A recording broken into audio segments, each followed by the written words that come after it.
Jane's Addiction were without a doubt one of the most influential alternative rock bands, but rather than embracing spandex and poofy hair that was so prevalent from their hometown of LA, the band combined elements of classic rock, punk, funk, metal, and goth. Jane's Addiction were the antithesis to everything that was popular at the time. Rolling Stone would perfectly summarize what was going on around the time of Jane's Addiction's early days, writing, "In the era of Just Say No, lip syncing, and power ballads, the only other band that comes close is fellow LA export Guns N' Roses, but as Perry Farrell has said, there's a lot of bands like Guns N' Roses, there's not a lot of bands like us." One thing that the band shared with Guns N' Roses was that they shed a light on the more seedy, rough, and darker sides of Los Angeles. Alongside being labeled alternative, the press would also bestow upon them the label of being an art band. While Nirvana gets a lot of credit for bringing alternative rock to the masses, others cite Jane's Addiction, with Rage Against the Machine guitarist Tom Morello stating, "Nirvana often gets credit for being the first alternative band to break through, the band that changed music. That's just not true. It was Jane's Addiction." Inspiring, intelligent, furiously rocking, and artistically deep, today, let's explore the complicated history of Jane's Addiction.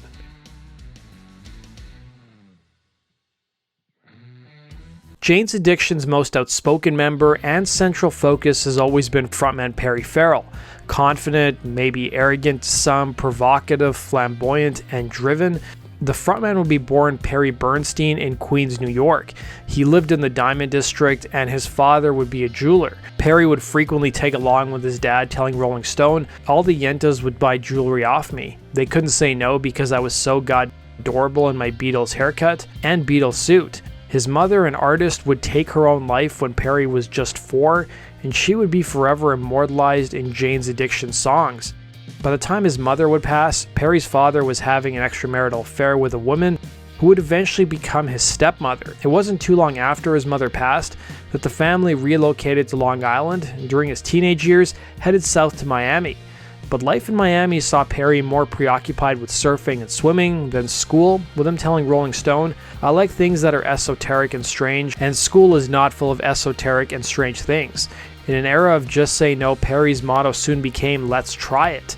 In the aftermath of his mother's passing, Perry's father kept questionable company, having a lot of women and drugs around his home when Perry was young. He would even blame his father for his mother's death and had a complicated relationship with his father in the subsequent years.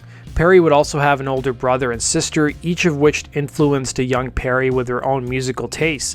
His love of the Beatles and the Stones would come from his brother, while his sister was steeped in black culture and introduced Perry to James Brown and Sly and the Family Stone. By the age of 17, wanting to rebel, Perry bought a one-way bus ticket to California, admitting to Spin magazine, "I was a rebellious kid who didn't like what he saw. I just wanted to get the heck out of there. What did I have to lose?" So at 17, I took the Greyhound out to California with a surfboard, some art supplies, an ounce of weed, and a phone number. That's how I started my affair with California. While he came from a well-to-do family, his dad would cut him off and told him he'd never make anything of himself. And upon moving to the West Coast, Perry first lived in Oceanside, where he went to college and paid his bills by working in a vitamin factory. But the health effects of the job resulted in him losing his eyelashes and eyebrows, and he soon quit. Perry's early days in California proved to be pretty rough, sleeping in his Buick Regal. He would soon move to swanky Newport Beach, where he got a job as a dishwasher before becoming a driver for a liquor distribution company. It was on one of his deliveries at a private club in Newport Beach, Perry got his start in show business. He would tell Spin, "One day I was making a drop at one of those swanky Newport Beach places when this lady asked me, 'Do you model?' And I said, 'Oh yeah, I'm a model. I'm an actor, I'm a singer, I'm a dancer.' 'Sure.' So she said, 'Do you want to audition for our Friday night show?' Within a few weeks, I was impersonating David Bowie and Mick Jagger at this club. I thought, man, I've got a great future here. So I quit my job and my girlfriend started selling bud. I had made my beginning in show business. Perry would admit to Rolling Stone the club was heavily pushing prostitution, and during his time working there, he was asked to wear Speedos.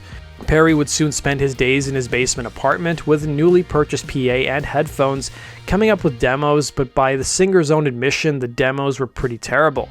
It would be goth rocker groups like the Southern Death Cult, Sisters of Mercy, and Flesh for Lulu, who had a profound impact on Perry, with him recalling to Spin, These people were such compelling figures because they grew out of isolation and made this tremendous personal statement. Popular in LA at the time was the Paisley Underground movement, which Farrell briefly partook in but ultimately left. By 1981, Perry became the frontman of the post-punk outfit called Psycom, who found the frontman through the LA paper The Recycler. It was during his time fronting the group he discovered the music of Joy Division, and also became a cultural sponge, trying to soak up any kind of music he could get his hands on, whether it be African tribal music, all the way to groups like Red Hot Chili Peppers. But the odds were against Perry and company and a lot of other bands. Popular in LA at the time was this thing called pay to play, where bands had to pay to get gigs, and it was something that Perry and his new bandmates vehemently were opposed to. It would result in Psycom and their friends looking at alternative venues, including the Mojave Desert, which saw them load up busloads of attendees and drive them out to the desert to put on shows. It was these shows that helped Psycom build a steady following, and those gigs saw them play alongside groups like Sonic Youth and the Meat Puppets. Eventually, Psycom would even open for the Southern Death Cult, which would later become the Cult. Side note, guys, I've done a whole video on the career of the Cult, the link is down below. It was during Perry's time fronting Psycom that he would meet a woman named Casey Nicoli, who would go on to become his girlfriend from 1982 to 1993 and would be his creative muse. Nicoli would hail from Bakersfield and would tell a local paper, "I was 18 and I really wanted to move to LA. It was so exciting to me. I had $250 to my name, packed up my car and moved to LA. I felt like I belonged here. I got into the punk scene and 3 or 4 years later I met Perry. My boyfriend's band played a benefit show with Psycom.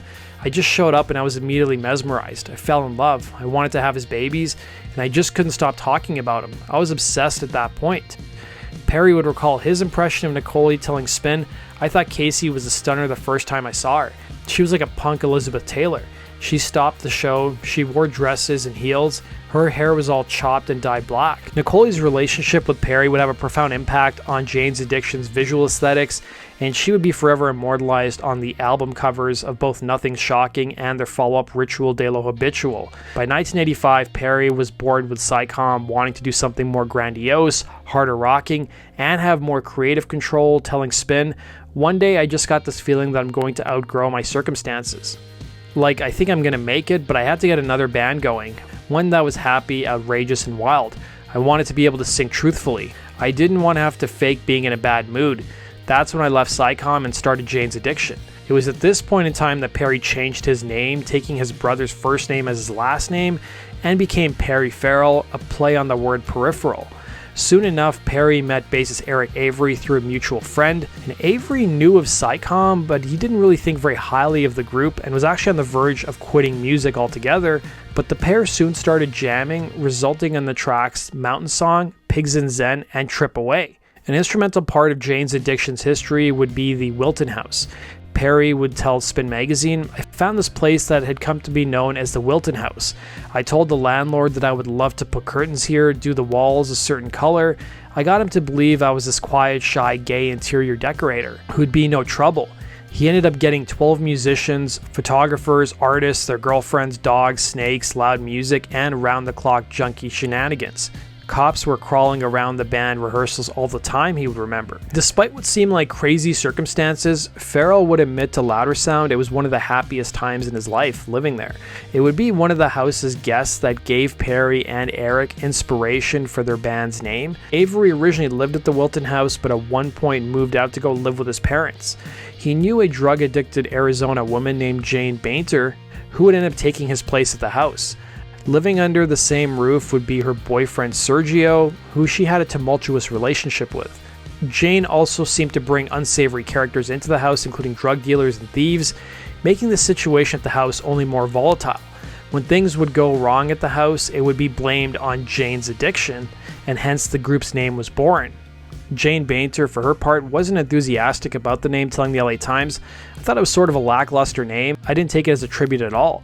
Bainter's photo would appear on an insert of Nothing Shocking on the vinyl version and on band posters. Her family wasn't happy with all the attention, with her recalling to the LA Times, "It was very hard for my family." Believe it or not, Jane actually had a normal day job working at a management consulting firm, and they had no idea about her addiction or that she was living with so many people or that she was a member of LA's underground scene. The band soon enough would find financial support from an unlikely place. Avery at the time was sleeping with a prostitute named Bianca, who started to manage and bankroll the band. A lot of her clients ended up being B-list celebrities who were well past their prime and hosted game shows. Those early Jane's shows were pretty rowdy, seeing them rent out a venue in LA alongside cowpunk bands and having transsexual dance troupes opening for them. When it came to writing music, Avery had a lot of music already written dating back to his high school days.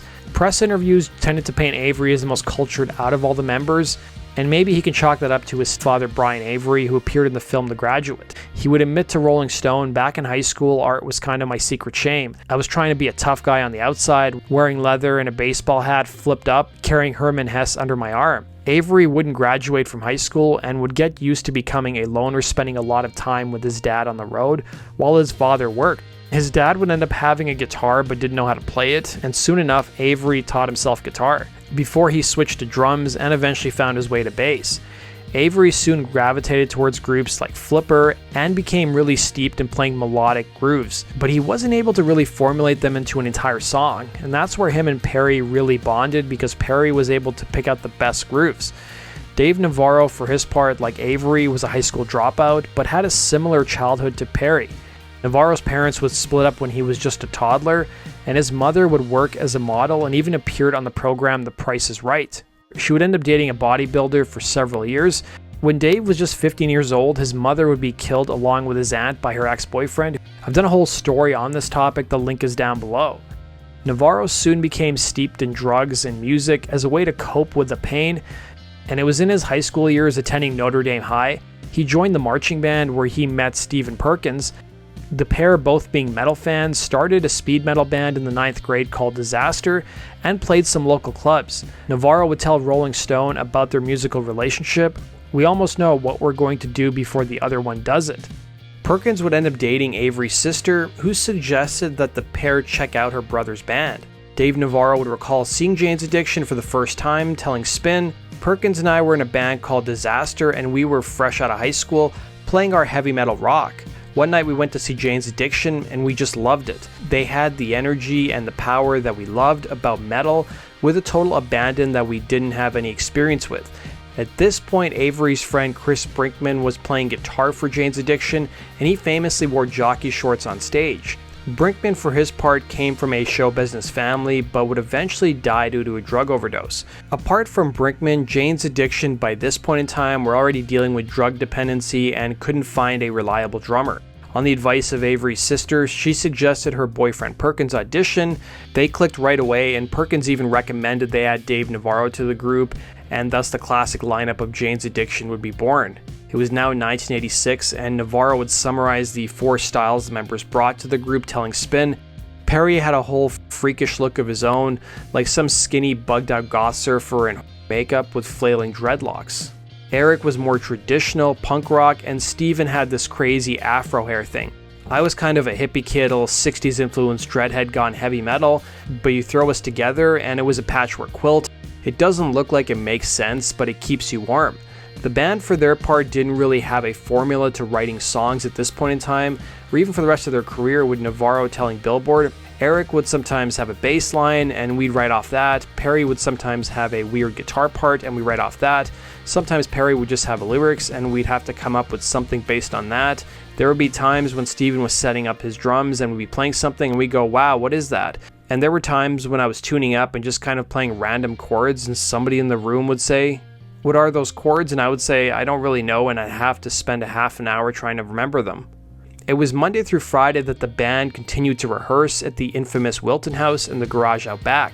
They'd share the rehearsal space with another band named Lions and Ghosts, and Navarro would recall to Billboard, "I would liken it to a miniature musical Warhol factory kind of environment. Anytime you'd walk in the front door, you had no idea who you were going to run into, who you were going to see. There were a lot of drugs happening. There was a lot of darkness. There was a lot of laughter. I've spent some of my best nights in that house and some of my worst nights." The band would end up gigging around what Perry refers to as, and I quote, "the underground of Los Angeles, a mixture of junkies, artists, bohemian types, and the later of which the band counted themselves as a part of." Drugs aside, Farrell made it his mission to change the rock landscape, which he deemed boring by the time Jane's Addiction sprouted up, telling Louder Sound, "Rock and roll had been around for 30 years. It was almost impossible to come up with a new sound, a new way, but I had to have it. We had to do it, and what happened was I saw what I didn't like. One of those early songs written by the band that would get them record label attention was an acoustic number called Jane Says, which was inspired by the same Jane who inspired the group's name. And in 1985, a local record label and management company named XXX had sprouted up and soon had Jane's Addiction on the radars. Initially only wanting to sign the group to a 3-record deal, Farrell was a little antsy wanting to only do 1 record before pursuing the majors, who were already courting the band. XXX would end up releasing the group's first album, a live concert at the Roxy, that was self-titled and featured several songs that would show up on their first studio record. The owners of XXX, not having a lot of money, went as far as selling their own cars to finance the album, which cost anywhere between $4,000 to $5,000. In the audience that night at the Roxy in 1987 were Bob Forrest and Anthony Kiedis, who were stunned at what they had witnessed. By 1986 though, Jane's Addiction had been excommunicated from pretty much every club in LA with their destructive and unpredictable tendencies. But they would form a kinship with a club named Scream who didn't care about their antics. The scene at Scream was a lot different than the clubs you'd typically associated with LA like the Whiskey or Gazzarri's at the time, which had a lot of Poison and Guns N' Roses clones. Scream's male attendees looked more reminiscent of Echo and the Bunnymen, while the women were simply clones of Susie Sue. One of the band's early fans would be Iggy Pop, who knew the owner at Scream and soon took Jane's Addiction out on their first tour. The band soon became the darlings of the late-night underground scene. By 1986, the music magazines in LA, including LA Weekly and Music Connection magazine, listed Jane's Addiction as the best local band, with Rolling Stone by 1987 even taking notice of the group, calling them, and I quote, dark, abrasive, passionately committed to making a statement. By 1987, there would be an all-out bidding war for Jane's Addiction.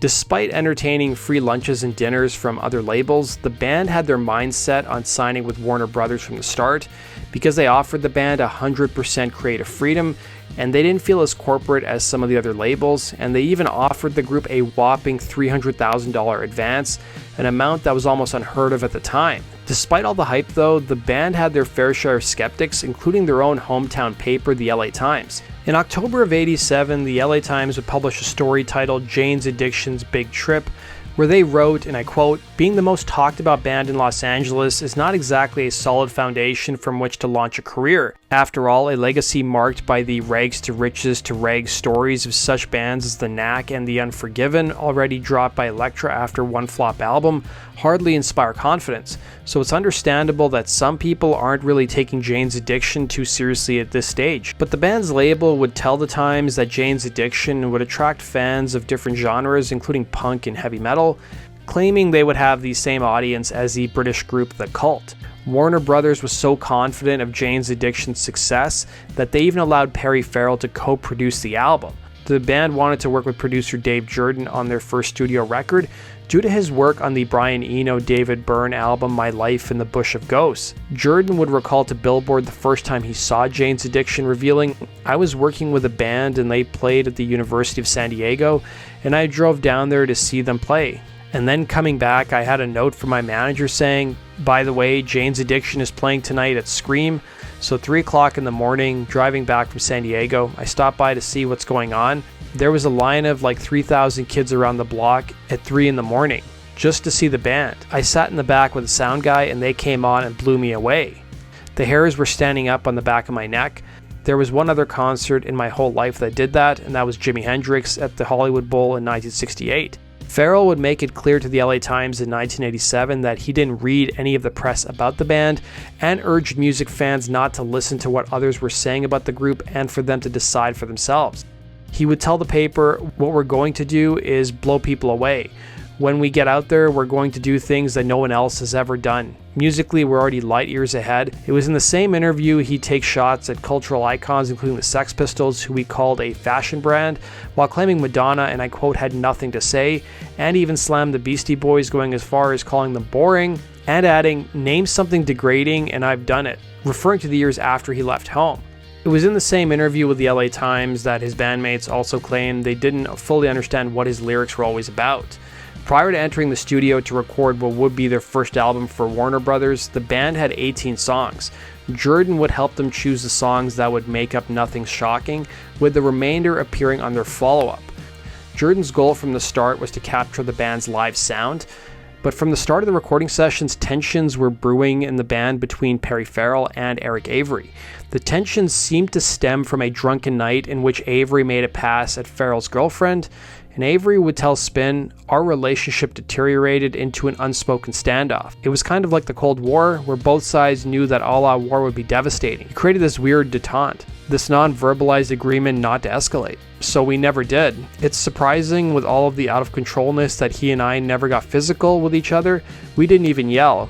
In more roundabout passive ways, we just say things to hurt each other's feelings." Perry would give his version of what was going on, telling Louder Sound, "The tensions between Eric and I affected the whole family. Some people were asked to take sides and others just moped about it because they didn't know what was going on. The Cold War between the pair would have some pretty dire business consequences, as when it came time to talking about publishing and royalty splits, while Avery was adamant everything should be split equally 4 ways, Perry wanted 50% plus another 12.5% because he took credit for writing most of the music and lyrics, asking for a total of 62.5% of the publishing, with the remaining portion being equally split amongst their 3 remaining members.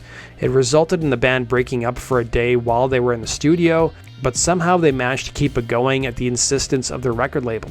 Farrell was adamant that it was either his way or the highway. It would leave a bitter resentment that, according to Navarro, actually helped fuel the band's live shows around this time. It even resulted in the members minus Perry wearing a 12% shirt on stage at some gigs. Let's talk now about the album itself. The song Ted Just Admitted would be written about prolific serial killer Ted Bundy, who was on death row at the time and never admitted to his crimes. Had a Dad would deal with Farrell's disillusionment with religion, while Mountain Song would deal with drugs and Farrell's mother's death. Farrell's voice on the album would also contain numerous effects, including echo, and the acoustic number Jane Says would become the band's first Billboard hit when it peaked at number 6 on the Billboard Alternative charts in 1988. Originally, Perkins pushed the band to scrap the track, thinking it wasn't indicative of the band's sound, but he would later admit he was thankful no one listened to him.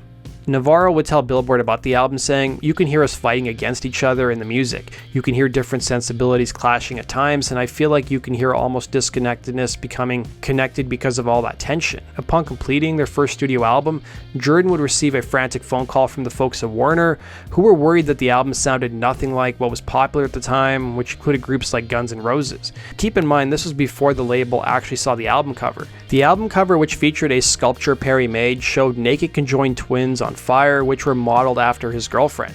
Farrell would claim the idea for the album came to him in a dream, and initially 9 of the 11 biggest record-selling retailers in America refused to carry the album. The band would reissue the album covered in a paper sleeve, but eventually all but 2 of the record chains reneged on their initial stance after their record label pressured them. Upon releasing the album, the band ran into some trouble with the video for Mountain Song, as it would contain some brief clips of nudity of Farrell's girlfriend, and MTV refused to play it. The band instead decided to sell the video and add 20 minutes of footage that soon became Soul Kiss in an attempt to break even. Despite the lack of help by MTV and radio, the album sold a cool 200,000 copies in its first year of release. Despite not being a huge commercial success, the band could sense a change was coming. Farrell would tell Billboard it would be the band's gigs in England that signaled something was shifting in the music industry, while producer David Jordan simply told the magazine, "It told the record industry, there's a change coming." While mainstream rock radio stations weren't giving the band a lot of attention, it would be a college radio station in LA, KXLU, that started to play Mountain Song. By the 80s, college radio was playing a pivotal role in helping shape the next big thing, starting with REM. Chris Cornell of Soundgarden would cite Nothing Shocking as being a hugely influential record of the late 80s and laying the groundwork for the alternative bands who became popular in the subsequent decade. Jane's Addiction soon got an opening spot for Iggy Pop across America, but offstage the band continually got themselves in trouble. It was during a stopover in Newark, Delaware, Navarro got into a fight with what he described as rednecks who broke his nose at a Denny's bathroom. Farrell, meanwhile, got thrown out of a venue in New Jersey for slam dancing on stage during Iggy Pop's set. Then during a stop in Fort Lauderdale, Florida, Farrell came face to face with a Cuban gang who called him Boy George, to which he responded in a vulgar way. Farrell would tell Rolling Stone what happened next. The whole street opened up like a gangland-style war. Jane's Addiction's follow-up 1990s Ritual de lo Habitual would be their swan song for the time being, with the LA Times publishing an article around the time of the album's release that wrote, "Opinion about the group doesn't tend to be neutral, and its recently released album figures to be closely watched as a put-up or shut-up response to the question that won't go away, is Jane's Addiction a big noise with a knack for getting attention, or is it the real thing?" Bassist Eric Avery would summarize the energy of the band during the making of the record, saying to Billboard, "Jane's was coming apart at the seams." Since Farrell and Avery weren't speaking, they refused to be in the studio at the same time. Initially, Perry didn't show up for the first few weeks of recording until the pair decided they could just come in at different times to the studio. Almost immediately after finishing up the promotion cycle for Nothing Shocking, the band began work on their follow-up. A good portion of their third album would be written before Nothing Shocking was even recorded, and some of those songs were performed live during the tour for their first studio album. Farrell admitted in various interviews he didn't want the band to be a flash in the pan and wanted to avoid the major label sophomore jinx, telling Rolling Stone, "I had saved the best songs that we had written for our second studio album because I didn't want people to think this was a sophomore slump. Songs like 3 Days and Then She Did, these are very sophisticated songs, you know. As far as I was concerned, 3 Days was our stairway to heaven, but we were at the peak of our powers as a band."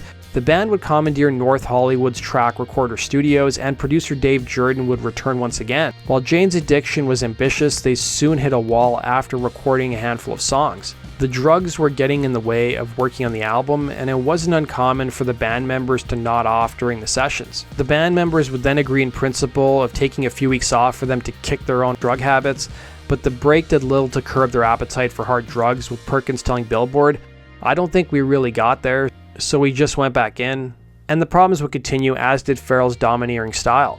Ronnie Champagne, who engineered the group's first 2 studio albums for Warner and was Navarro's guitar tech, would tell Billboard, "It seemed to me like Perry was the guy who was telling everyone what to play. I remember sitting in the control room and Perry singing guitar solos to Navarro. That was heavy, and I'd never seen that before." The songs on Ritual were more progressive in nature than Nothing Shocking, and the album opens up with the song Stop, which was written during a band rehearsal session at a punk rock vintage clothing store in Venice Beach called Nana's.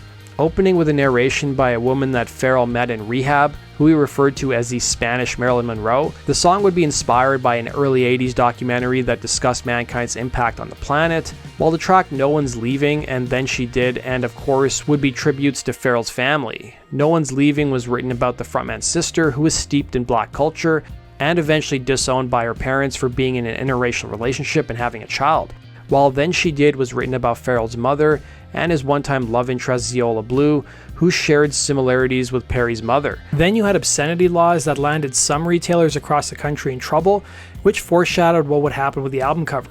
Ahead of the record's release, Warner Brothers sent out promotional posters of the record with the original artwork on it, and one record store in Royal Oak, Michigan, called Off the Record, would be ticketed for a misdemeanor charge, being accused of, and I quote, "displaying an obscene poster in the south window along Main Street." Funny enough, the misdemeanor was for the women's privates and not Perry's. If the record store owner was found to be guilty, he could have been sentenced up to 90 days in prison, along with a $100 fine. If there was any irony to the story, it's that the town itself was going to erect a statue of 2 naked people outside their city hall.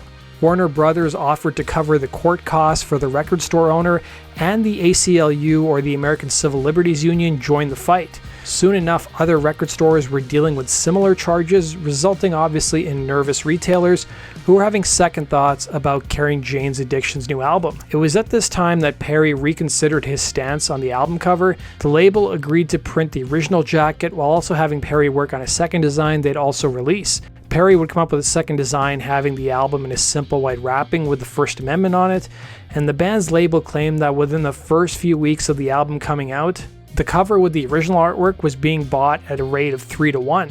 Released on August 21st, 1990, the album's title was tongue-in-cheek and destroyed the listeners' expectations once they listened to the songs. Released at a time when alternative rock was bubbling up to the surface and music censorship was still dominating the news, Ritual de lo Habitual would be a big commercial success, doubling the sales of Nothing Shocking in its first month and producing 2 number-1 hits on the rock charts, including Stop and Been Caught Stealing. Soon enough, record labels started scooping up and signing bands with the alternative label, and the album would go on to sell a cool 2 million copies, and soon enough sales of the group's previous album increased exponentially, pushing the album to nearly 1 million copies. MTV, for their part, loved the video for Been Caught Stealing, with on-air personality John Norris telling Spin Magazine, back then the word alternative did sort of mean something, and that sure as hell was an alternative to everything MTV was playing at the time. There was something in the air, and Jane's was pushing the boundaries. The network played the hell out of it. The tour to support the group's new album at the time saw deeper rifts forming between the band, as Dave Navarro and Eric Avery were trying to get sober, even having their own section at the back of the bus to retreat away from any sort of temptation, while Perry was giving interviews not speaking out against drug use, but saying it was an important part of his creative process. And when he was once asked about the dangers of drug use, well, he compared it to being on par with driving a car. Add to that, Avery and Farrell hadn't spoken in 2 years, and the band was teetering on imploding. Then you had drummer Stephen Perkins, who was the only clean one out of the bunch, and by the time they hit the road, there were persistent rumors that Jane's Addiction were about to break up, and they really didn't help things in the interviews they gave. Avery would tell an interviewer that the band, and I quote, is coming to an end, it's run its course. Even before the band played Lollapalooza, the LA Times would publish an article in May of 1991 with the headline reading, "Hit album by Jane's Addiction doesn't squelch rumors of breakup." It was following a tour through Europe that the band came back home to celebrate Ritual going gold, and it was during this time Dave Navarro fell off the wagon. It was during the band's tour through Europe they were supposed to play the Reading Festival, but Perry lost his voice so the band pulled out. But the band members still attended the festival and took note that America didn't really have anything comparable.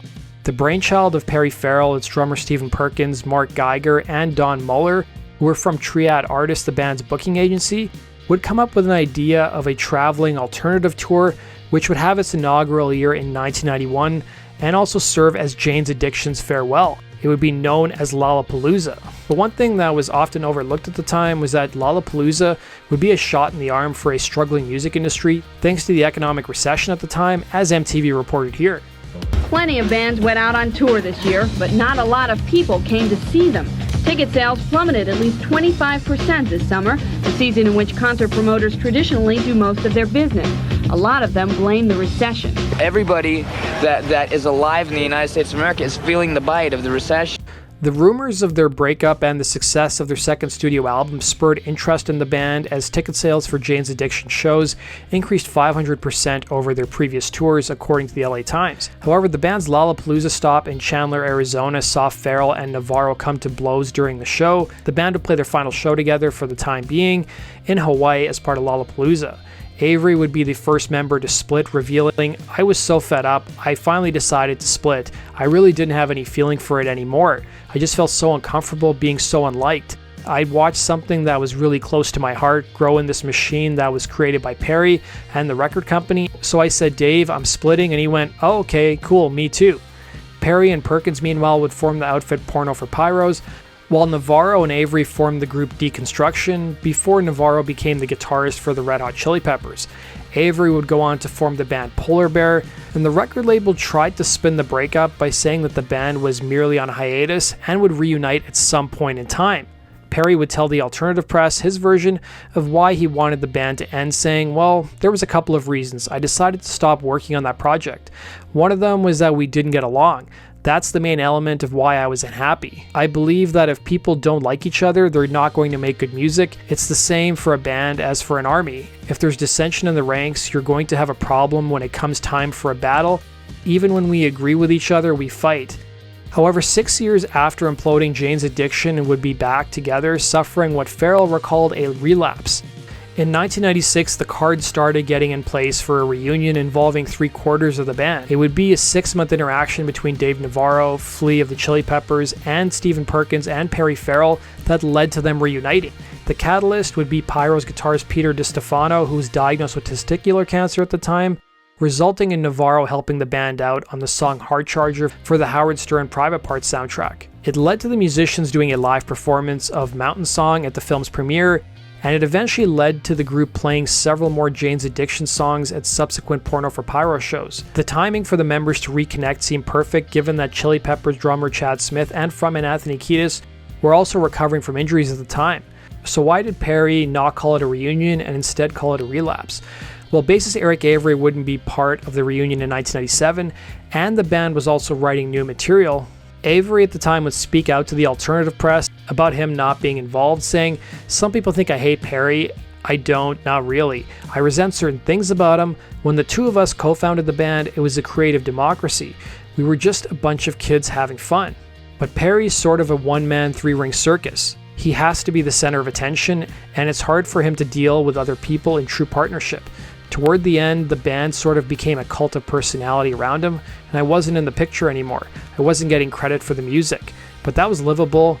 What wasn't livable was that I didn't have as much input anymore." That's not to say that the band didn't reach out to him, because they did. Farrell would end up dropping by a Polar Bear show in Los Angeles, and the pair even talked and met up for lunch some point down the road. But the meeting quickly went south. Dubbed the Relapse Tour, the first two shows announced in New York City would sell out in just 4 minutes, while their other dates around America were met with an equal amount of enthusiasm. In addition to playing shows that would take them through the rest of the year, the band would put out a compilation album called Kettle Whistle that consisted of live recordings, demos, and a few unreleased rarities. While the initial shows as part of the 1997 reunion went well, by the end it was a complete mess. Flea would admit to Spin, looking back, there was some severe crazy decadence going on. It started off being absolutely incredible, some of the best feelings and shows and energy that I've ever felt in my life, complete power. But it ended up being sporadic, then terrible because of drugs. It became a complete mess. By 1998, the members went back to their respective projects. However, Navarro would be fired by the Chili Peppers when John Frusciante was brought back into the band. And Jane's Addiction would reform 3 years later in 2001. The band's reunion would be spurred by an offer from Coachella to perform at the festival. Since Eric Avery still wasn't interested in rejoining the group, they would enlist Porno for Pyro's bassist Martin Lenoble, since Flea was tied up at the time. It was following a successful reunion tour that the band hooked up with Alice Cooper producer Bob Ezrin to work on their long-awaited follow-up to their second studio album. When it came time to recording the album, Martin Lenoble would leave the project and they would enlist Chris Chaney. The resulting album would be 2003's Strays, but the following year the band broke up once again, with Dave Navarro issuing a statement at the time that read, "Why didn't it work out? So many reasons. Some of them over 15 years old, some of them new, and none of them worth mentioning. Maybe we are just a volatile combination. Maybe that is why we were so great. Sometimes the best creative relationships are the most combustible, and they aren't meant to last forever." Between reunions, Navarro spent much of the last decade on non-musical projects, including hosting an internet talk show and a radio show, and he'd also put out an autobiography, as well as becoming a co-manager for adult actress Sasha Grey, and even played in an all-star cover band named Camp Freddy. The band would reunite most recently in 2008, with Avery once again joining the band, playing with them for the first time in 17 years. His first appearance with the band would be at the Enemy Awards, where they received the Godlike Genius Award, and it resulted in the band doing some additional shows, but by 2010, Avery was once again out of the group. He would tell Rolling Stone the following year, "I just didn't like the idea of doing reunions, period. I could only see it as I'd just be going over the same old ground. I'm only years older and fatter, and I'll just do an older, fatter version of me." In 2010, Duff McKagan of Guns N' Roses fame and Velvet Revolver served as the group's bassist, and while he was involved in writing sessions for the group's fourth studio album, Chris Chaney would be welcomed back into the fold after Duff left, apparently citing creative differences. By 2011, the band put out their fourth record, The Great Escape Artist, which would receive mixed reviews. Since 2011, the band has been active on the touring circuit, and it was in late 2021 that guitarist Dave Navarro contracted COVID-19 and has been dealing with symptoms of long COVID, which has prevented him from hitting the road with the band over the last couple of years.